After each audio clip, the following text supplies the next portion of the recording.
我的天啊，在刚来到这个地方就遇到这样的事情，真的匪夷所思了。这是我第一次来到欧洲，满怀期待和兴奋，却在刚抵达的第一个夜晚我就崩溃了。这样的欧洲真是令人大跌眼镜。为什么在异国他乡的第一个深夜，我竟是在派出所度过的？原本心心念念、十分期待的巴尔干半岛及塞尔维亚、波黑、黑山三国的14天旅行，为什么一开始就令我彻底破防？这趟旅行到底还能不能继续？这次的经历又给我带来了哪些教训和感悟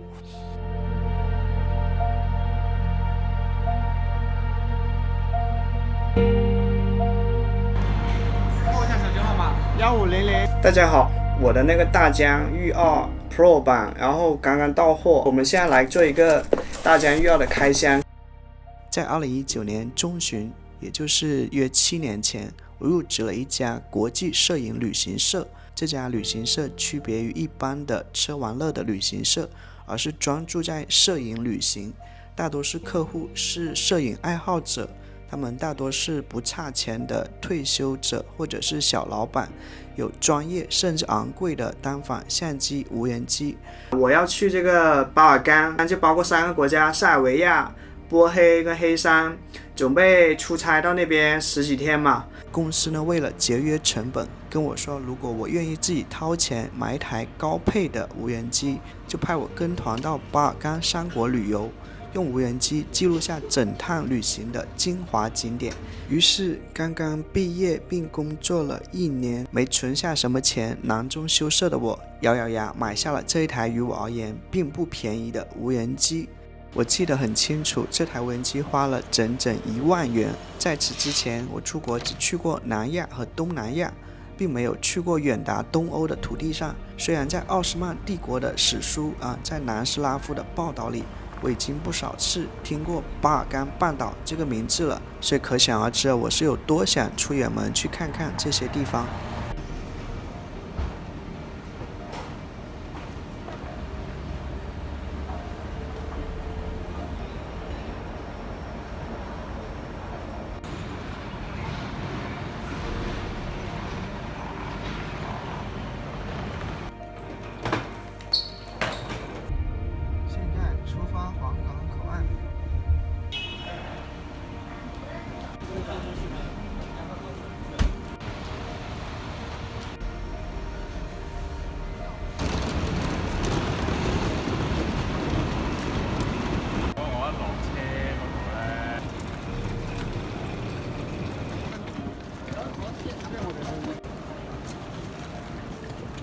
在2023年的5月份，我开创了一个 YouTube 频道，并开始创作视频上传到 YouTube， 成为了一名 YouTube 博主。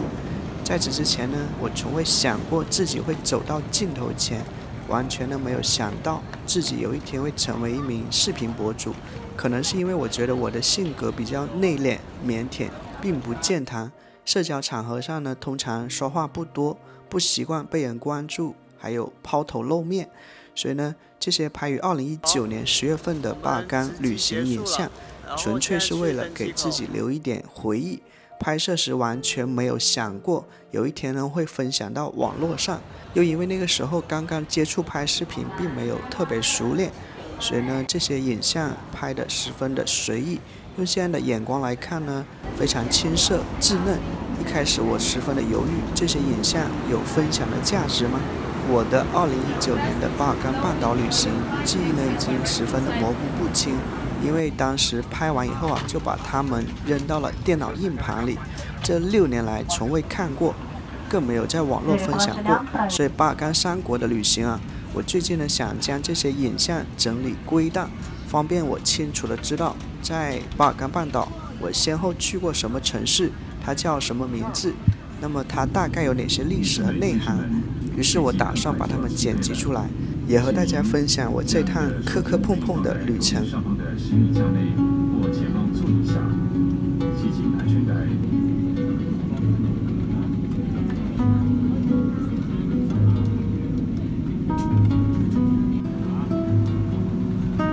现在说来有些恍若隔世，或者说令人唏嘘，因为我此次从香港飞往的俄罗斯莫斯科呢，在彼时还没有成为一个令人心惊胆战的旅行目的地，因为当时还没有俄乌战争。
飞机从香港出发，将带我去一个遥远而陌生的地方——塞尔维亚。但是在到达塞尔维亚之前呢，我们会先经停俄罗斯莫斯科。这是我第一次真正意义上的穿越欧亚大陆。当飞机进入俄罗斯上空后，我看到俄罗斯辽阔的土地，几千公里的西伯利亚荒原在机翼下安静延伸，10000米高空之上。人会突然感觉到世界如此的辽阔。在这趟飞机上有许多的俄罗斯乘客耳边的语言变成了俄语。那一刻，我第一次感觉到自己正在离开熟悉的世界。而我接下来要去的塞尔维亚，位于欧洲东南角的一个巴干半岛，那里属于欧洲，又不像人们印象中的欧洲它就像是欧洲的土耳其位于欧亚的中间。这趟旅程呢，也像是一场从亚洲慢慢进入斯拉夫世界的过程。这是2019年的秋天，那时候世界还没有发生后来的一切。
贝尔格莱德一共有3个航站楼。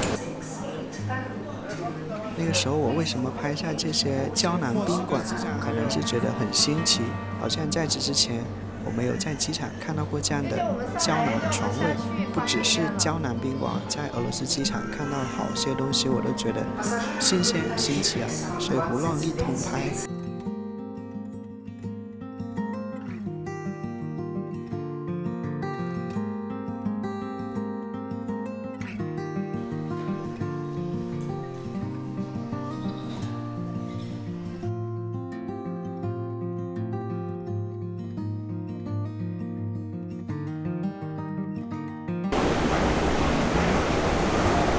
在莫斯科机场转机停留的那段时间呢，就看好多东西都觉得新奇，耳边呢是听不懂的俄语广播，货架上摆满了套娃、伏特加和陌生的斯拉夫文字，还有冲着我镜头笑的俄罗斯女店员。我印象挺深刻，是有几名俄罗斯少女啊，就是谈笑风生的从我眼前路过的时候，我觉得哇，扑面而来的那种亮丽的、那种清新的，但是又陌生的面孔啊，让我意识到啊，就是好像是突然闯入了另外一个世界的感觉。这种感觉不断的加强我对接下来旅行的这种期待，但是有时候期待越高，就失望越大。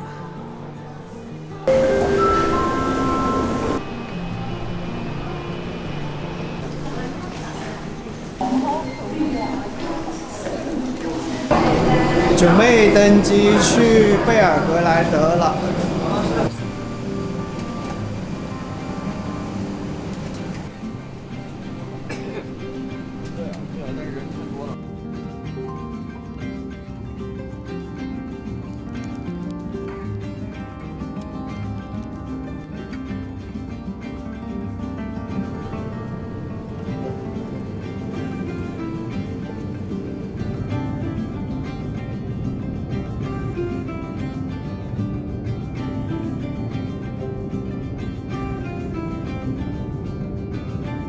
现在深圳时间是凌晨4、5点钟，也就是说，我们现在到这个贝尔格莱德，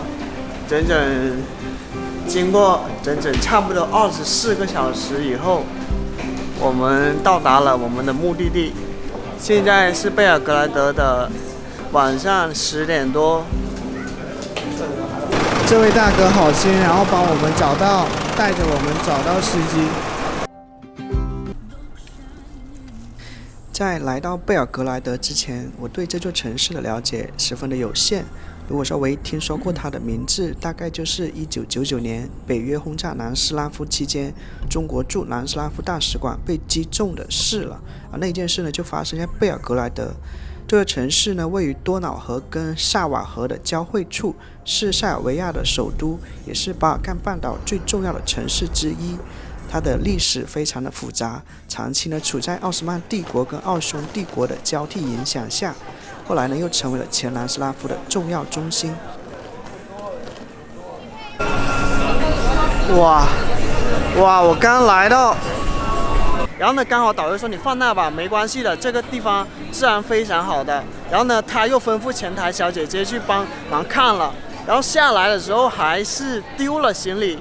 我的天啊，在这个刚来到这个地方，然后就遇到这样的事情，真的匪夷所思了。眼前这名拖着行李箱的地接导游是公司雇的，此次巴尔干3国旅游的地接导游，定居在塞尔维亚。他叫我帮一名参团的女士游客把那名游客的行李箱搬到酒店的楼上，因为酒店没有电梯，并让我把我的行李箱先放在酒店的门口，因为我住在另外一家酒店。当时呢，我多少有些不放心，说放在门口安全吗？他用一种信心十足、十分笃定的口气说，贝尔格莱德的治安非常好，因为这里是中国一带一路政策的国家，有中国警察跟塞尔维亚警察联合治安。他说完了，又吩咐酒店前台帮看一下行李啊。于是呢，我就背着我的背包，把我的行李箱放在了这名导游手指的那个酒店门口位置，帮那一名女士把她的行李箱提到了酒店2楼的房间。大概就5分钟后下楼，看到我的行李箱没了。那一刻我愣在原地，好像是做了一个噩梦，但是它真的发生了。这件事情给我极大的教训跟领悟，亦是不幸中的万幸，这个后面再细说。We lost our luggage. Open one case, so who should we need? 现在我跟那个导游地接在他们的当地的这个警察局，然后报案。我们通过调取监控录像已经找到那2个小偷了，有2个人据说是叙利亚的一个难民，然后呢顺手把我的那个手提箱给顺走了，警察也不会说英语，所以我们只能通过翻译软件，然后去跟他们沟通，也挺困难的，真的是百味杂陈。Yes, I think everything is clear. We only need to get the luggage as soon as possible. 要是酒店来一个人跟我们一起来同时报案才行。无法申请记录在案。OK。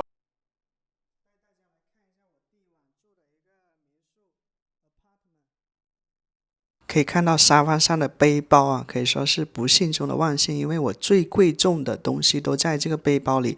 这个背包可以说跟我寸步不离，哪怕是我上洗手间，同行的人说帮我看一下这个背包，我都是要固执的把它背到洗手间的，因为里面就是我全部的家当了，有$5000一台，接近2万元的相机，还有一台新买的无人机啊。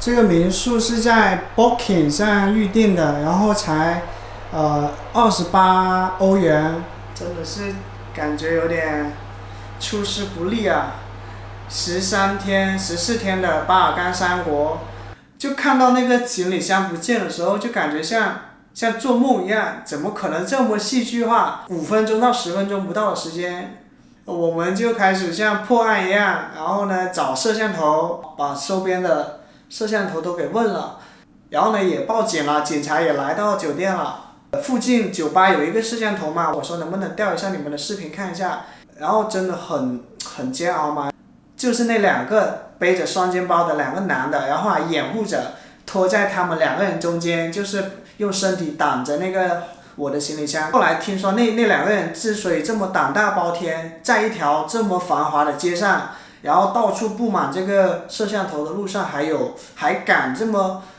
顺手牵羊的拿走一个这么大的这么显眼的一个行李箱，就是因为他们据说是叙利亚的一个难民。然后呢有了这个以后，我们就去警察局报案了，然后那时候已经很晚了，凌晨1点左右了吧。然后呢我们现在是这个塞尔维亚的一个凌晨2点18分，等于是我已经30多个小时没有睡觉了。即便30个小时没有睡觉了，此刻呢，我真的是内心煎熬，也有点睡不着。塞尔维亚警察通过这个摄像头录像，能不能帮我们找回这个行李箱呢？说实话，我心里也没底。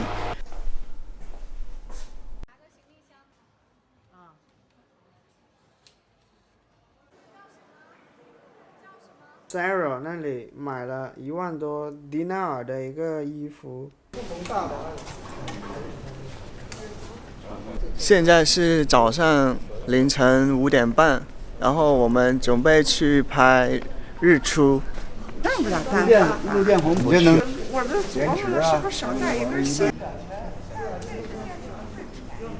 城堡里面主要是咱们到那儿先拍夜景，它里面有灯，先拍夜景。为啥让带三脚架？带上三脚架，然后这个用低感光度去拍。如果有自动快门线都带上，到那儿好拍延时。它是萨瓦河和多瑙河的一个交汇处，然后因为它的这个交汇处，其实自古发生了很多次比较有名的战争。在1456年的时候，有一个叫贝尔格莱德之围的一个战争，也是我们历史上就是以少胜多的一次。刚才整个欧洲的第2大河流哈，第1大河流是伏尔加。今天是2026年的5月24号啊，就是我看着视频回想起当时的自己啊，跟今天可以说是挺多不一样的。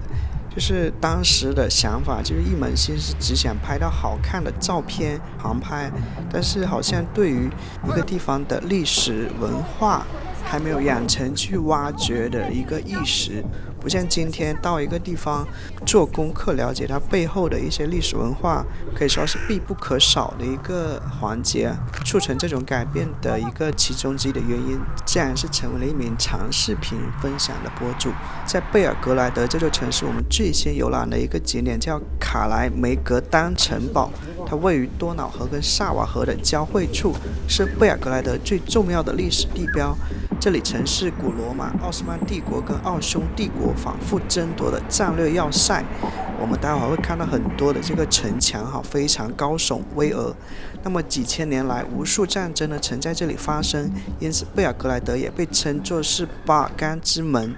如今的城堡呢，已经变成了一座融合了古老城墙、公园和观景台的巨大公共空间。待会儿呢，我们站在城墙边，可以同时看到2条大河在脚下汇合。尤其呢是傍晚时分啊，夕阳缓缓落下，整座城市呢被染成金色。这里也是摄影爱好者来到贝尔格莱德旅游必打卡的一个取景的机位。现在是早上的一个5点多吧，然后从我们5点半到这个公园这个城堡，然后那边不远处一直在放一些蹦迪的音乐。说出你的梦想。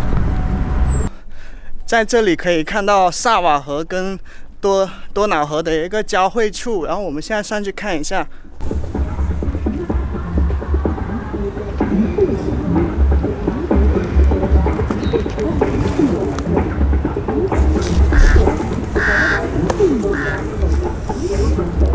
这个城墙非常高，然后走在这个城墙上，感觉还是挺危险的。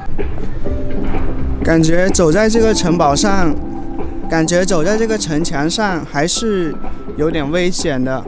然后到处都是一些非常高的一个城墙，所以你上来的话得非常小心，因为你一不小心可能就掉下去了。都没有人像我一样爬那么高的地方。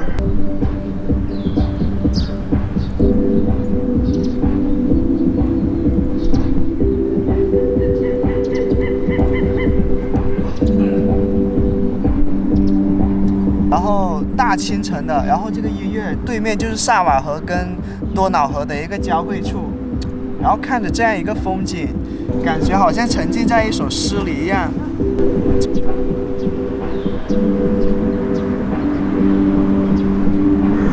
在后面的旅行中，我看到了挺多这个南斯拉夫解体战争时候的一些影像，非常的血腥。后来听到地接导游这么说，就是几乎每一代塞尔维亚人都经历过战争，就是战争几乎贯穿了塞尔维亚的整个现代史。为什么巴尔干半岛会经历那么多战争呢？在卡拉梅格丹城堡上可以看到多瑙河跟萨瓦河在贝尔格莱德这座城市汇合。那么多瑙河是发源于德国黑森林，一路向东流经10多个欧洲国家，最终注入黑海。它像一条贯穿欧洲大陆的动脉，把中欧、东欧、巴尔干连接在一起。而萨瓦河呢，则发源于斯洛文尼亚阿尔卑山区，流经克罗地亚、波黑和塞尔维亚，最终在贝尔格莱德汇入多瑙河。所以有学者认为，正是因为这2条河流在贝尔格莱德交汇，使它呢成为了巴尔干最重要的战略城市之一。古罗马人、奥斯曼帝国、奥匈帝国都曾沿着河流进入这里，并反复争夺这片土地。河流呢带来了贸易、文明和繁荣，也不断将战争带到这座城市面前。而今天当朝阳落在河面上时，这里却安静的仿佛什么都没有发生过。可能是因为经历过太多的动荡，所以生活在这里的人们呢，就对生命有更深刻的理解。即便没那么富裕，但是呢，也因为格外珍惜今天和平的生活呢，也令这座城市有一种平静安宁的气息。一台一台的无人机。因为这个公园非常的静谧，所以的话我能听到这个大疆域2的一个声音一直在头顶上呜呜呜的叫。我觉得所以说觉得还是大疆还是对它的这个飞行器还是可以持续的改进的，因为可以把这个声音噪音可以再降低一点。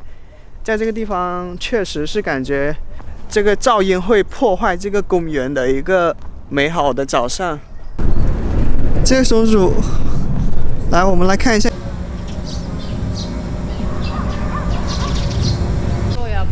A jel niste vi ovu štrudlicu probali?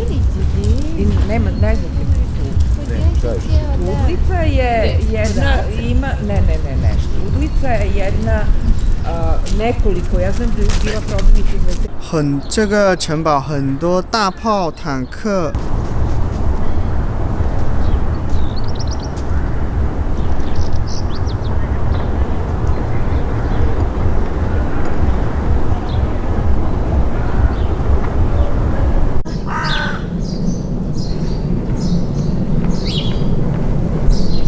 然后他们这里最近的一个战争其实就是20年前，就是科索沃战争。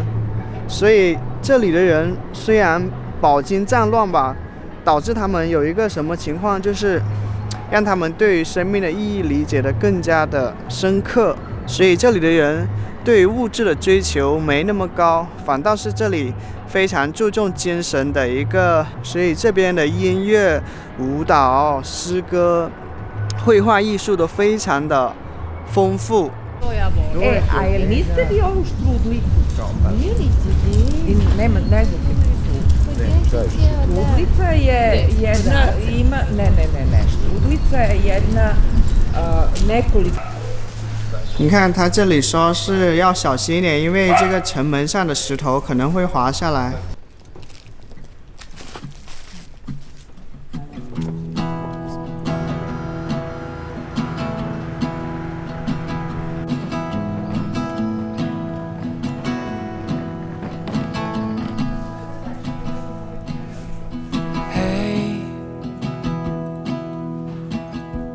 I love talking on the phone.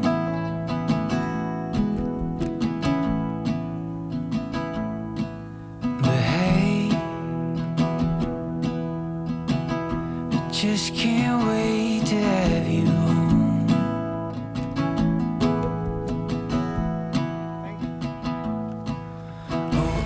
自从这个行李箱丢了以后，然后相机也没有办法充电了，然后只能用手机来拍了。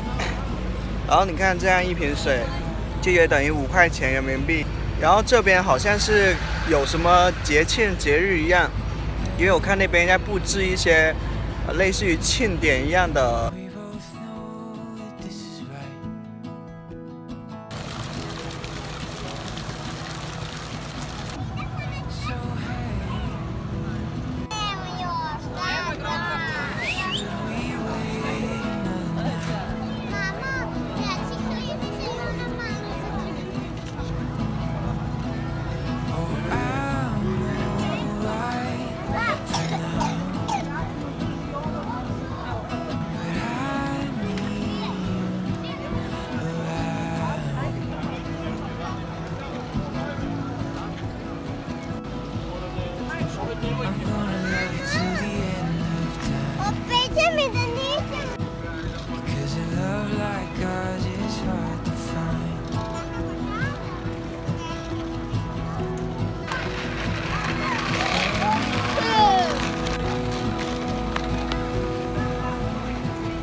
神教，然后这个君士坦丁大帝，他最伟大的政绩是做了什么呢？他是加入了基督教，然后笃信基督教的第一个罗马皇帝。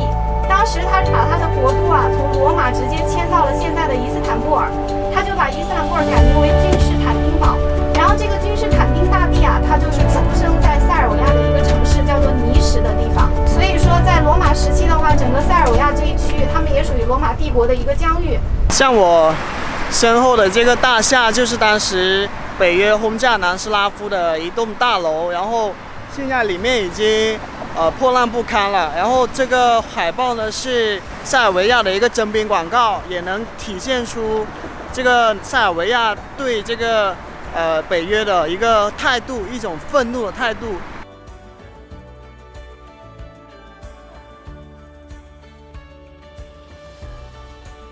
北约轰炸这个南斯拉夫的时候，你有印象吗？有啊，哇，那个时候反应就厉害了，好像是差不多几乎是全国人民都愤怒啊，觉得好像只是国家不够强大，也是太那个太不行，所以现在我们对于国家的强大，我们觉得是很开心的。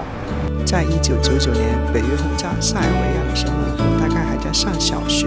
在1999年，北约在科索沃战争期间，对当时南斯拉夫联盟主要就是塞尔维亚跟黑山展开了大规模的空袭。这78天的空袭呢，塞尔维亚被轰炸的包括像贝尔格莱德桥梁、电厂、军事设施、政府机构，还有我们眼前的中国驻南斯拉夫大使馆。这造成了3名中国记者遇难，多人受伤。这件事情在中国影响极大，也成为了很多中国人对贝尔格莱德最深的历史记忆之一。轰炸大使馆的时候，你有印象吗？那时候有啊。那时候国内是怎样一个情况呢？热血沸腾，直接到美国大使馆示威来的，抗议啊！砸鸡蛋、什么石头、什么酒瓶都已经飞进去了。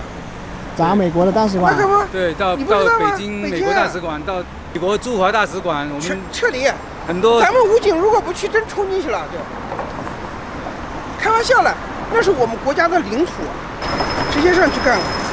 Ali viste tu nama Srbima ovde? Vi ste Srbima ovde u duši. Ljubimo vas. 风格就是这种方方正正的，都是南斯拉夫时期的时候建的新城。现在我们在南斯拉夫中国大使馆的一个被轰炸的遗址，这里进行献花跟缅怀的一个仪式。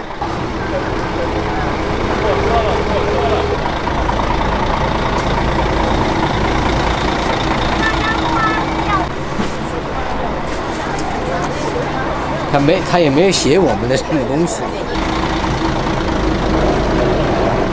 对，然后结束。然后现在我们看到的这个大厦呢，它是中国文化中心大厦的一个新址。然后呢，中国驻塞尔维亚的使馆是已经搬到一个别的地方了。问那个原来的大使馆啊，被炸以后，在这儿矗立了多少年啊？最近刚拆了。咱们现在去吃午餐哈，因为咱们是在那个多瑙河旁边，然后去的是一个泽蒙小镇。这个泽蒙小镇呢是奥匈帝国的一个属地。铁锅先给你们炖个大鹅。然后呢，我们准备在这里吃这个在贝尔格莱德的第一餐正餐。然后呢，我们来到了一家华人开设的华人餐厅。这是我们来到泽蒙小镇吃饭的中国餐厅旁边的一条河流，它就是欧洲第2大河多瑙河，它贯穿整个欧洲。以前都是在地理书上认识它，没想到今天就来到了它的面前。旁边有很多天鹅。已经5年头上退了，不是5年头。我给你转盘。多次放。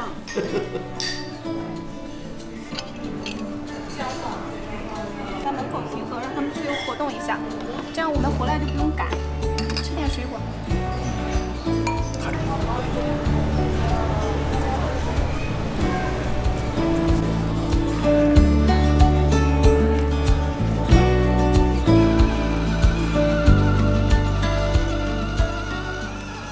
饭后我们在泽蒙小镇的集市上逛逛，这个小镇还挺特别的，为什么呢？就是贝尔格莱德呢是属于奥斯曼帝国的，而泽蒙呢是属于奥匈帝国的，也就是说一条多瑙河两岸呢是2个世界。今天的泽蒙小镇呢更像是中欧小镇，有奥匈帝国的风格，彩色老房子很多，氛围呢比较安静，而贝尔格莱德那边呢就比较有东欧感、南斯拉夫气质，还有战争的那种历史感。肯定是肥皂。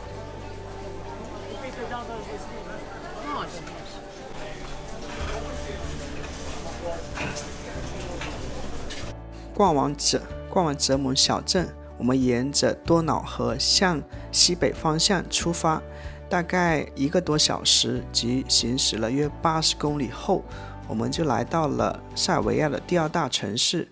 这座城市和泽蒙小镇有相似的地方，就是它历史上长期属于奥匈帝国，同样是位于多瑙河的沿岸。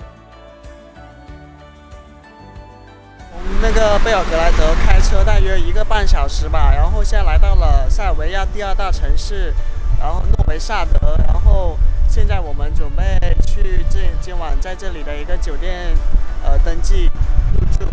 Да, moram, šta ću?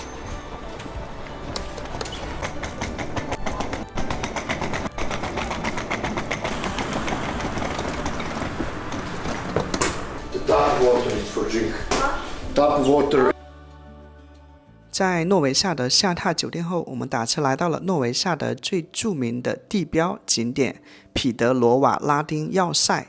这座要塞呢，位于多瑙河右岸的高地上，由哈布斯堡帝国在17到18世纪修建。补充一下，哈布斯堡帝国呢是由哈布斯堡这个家族建立的，奥匈帝国就是哈布斯堡家族在19世纪建立的一个国家形态。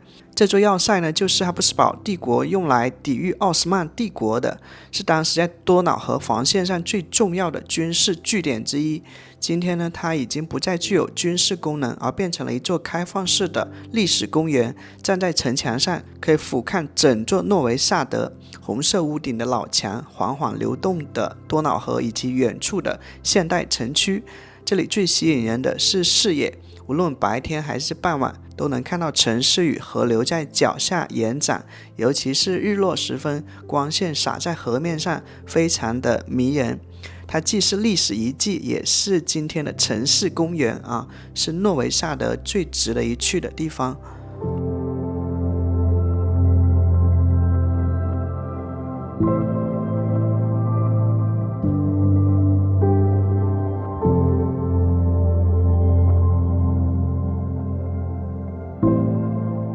在影片的结尾啊，我也写了一段话。